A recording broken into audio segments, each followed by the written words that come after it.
Hi everybody, welcome to Miss Henley's office. It's a little loud out in the neighborhood today, so we're going to come in and we are going to dive right into chapter 16 part 2. Now just to quickly recap, we know that Peter is in the barn with Vola and they're looking at the marionette puppets, right? And it seems like she took a lot of time in creating these, probably a very special hobby for her.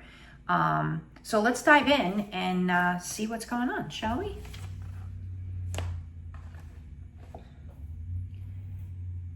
Vola motioned to the hay bales.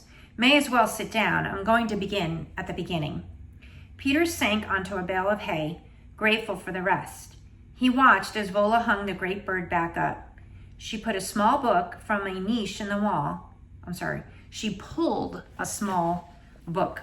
See, again, always self-monitoring. That didn't make sense to me. I had to stop and look and see that I had made a mistake. She pulled a small book from a niche in the wall, then came and sat beside Peter with it cradled in her hands. I've killed someone. She looked up, and Peter wasn't quick enough to cover his shock. Yeah, I would be shocked too. That's a pretty serious secret there to tell him, and kind of scary. Let's see if there's more to the story. She heaved a sigh, thick with disgust. No matter what Diablo-Man lines they feed you about learning trades and reaching your potential, you're there to kill people. It's kill or be killed. That's the contract in war. That wasn't true. His father, for example, you won't be fighting, right? Peter had pressed. His father had laughed and said no, he'd just be doing pretty much what he did as a civilian, laying wires. Peter didn't bother correcting Vola, though, because the look on her face was so wrecked. You killed someone? I probably killed a lot of people, or at least contributed to their deaths. But this one I saw. After I'd searched his body, we were trained to look for weapons, anything we could use. I dropped to my knees. I had to touch him, looking for those weapons. I remember being shocked at the feel of him. I was a medic, but still I half expected him to be plastic, not real. The way they taught us to think of the enemy in our training. But of course he was. He was warm. It was cold out and he was giving off a warmth, as if his life was steaming out of him. And I was touching him without his permission. I'd murdered him. But what bothered me was that he had lost the right to say yes or no about what happened to him. You probably think that's crazy, don't you? Peter's mouth had gone dry. He didn't know what to say. And then suddenly he thought of the kind-eyed therapist, and he did know. That must have been hard for you. That's because that's what the therapist always says, right? Vola looked at him with a surprised relief on her face, and she nodded. Suddenly, I was desperate to know who he was, where he had come from, and what he cared about, who loved him. His mouth was open as if he might have wanted to speak to me. I realized something then, that even though he was a man, even though he was a different race, and even though he had grown up in a different country, we might have a lot in common. Important things. More important than which army had drafted us. 2, but not 2. But I killed him, so now we would never know. I searched his body, not for a weapon, but for clues to who he had been. Vola went silent, her face so devastated that Peter wanted to look away. And this. Vola lifted the book, The 7 Voyages of Sinbad, part of the Arabian Nights series, in his pocket. He carried it into war, so it had to have meant something. An old copy, so probably it had been his favorite as a boy. Sinbad was brave, so maybe he thought it brought him courage. Or maybe he just wanted to remember that once he had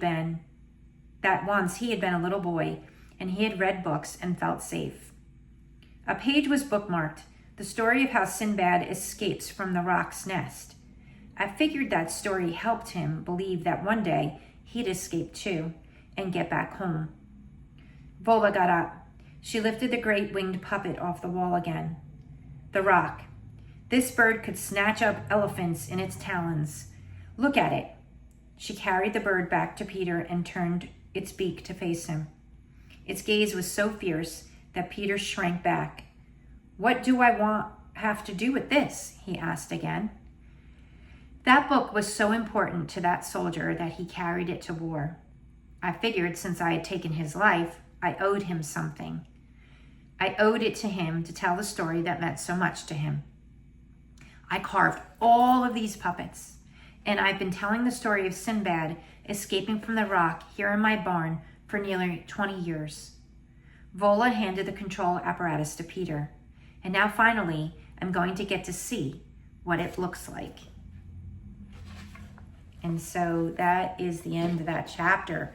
Wow. So we know that she was in war, and we know that she's a medic, which means that she was really there to provide medical assistance to soldiers that were wounded. But we know that in times of war, sometimes you have to fight too. And that is what happened. And when she had killed that one soldier, she actually saw it, and it affected her. And she felt horrible taking a life. And so when she was searching his pockets, she found that story, Sinbad, so she created those puppets and felt like maybe this was her way of kind of making amends somehow, some way, by creating all of these puppets and putting the puppet show on. But the problem is that she's never been able to sit and watch it because she's creating the show. So I'm gathering that Peter is going to have to put this puppet show on for her. Interesting, and we really learn now why Vola is all by herself and why she always seems like she's sad. Now we know what the underlying issue is there with that. So I hope you're enjoying this book. It's such a great book. And we're going to go on to chapter 17 tomorrow, Pax's perspective. Remember, this book is interesting because we have Peter on one side, Pax on the other, and they're both trying to get to one another. So, and then there's that third event that is happening, which is the war, and it's moving closer and closer. So I wonder, do you think they're going to find each other again? Leave me a comment or send me an email. Let me know what you think. I don't know. We'll see what happens. Have a good night.